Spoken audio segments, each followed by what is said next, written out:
පේරාදෙණිය රාජකීය උද්භිද උද්‍යානයේ පුෂ්ප උයනේ මල් හටගෙන තියෙන යෝධ උඩවැඩියා ශාකයක්.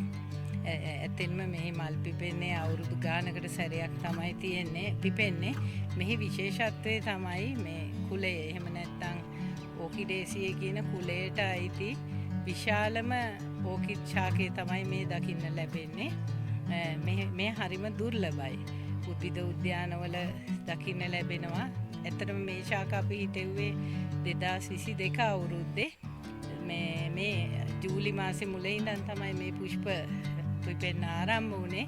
මෙම පුෂ්ප මංජරියක් සාමාන්‍යයෙන් අඩි මීටර් 2.5 විතර උසට වැවෙනවා. අපි මේකට උද්භිද උද්‍යාත්මකව කියන්නේ ග්‍රැමටෝපිලම් ස්පීෂියෝසම් කියලා. එහෙමත් නැත්නම් අපි ජයන්ට් ඕකිඩ් කියලා කියනවා.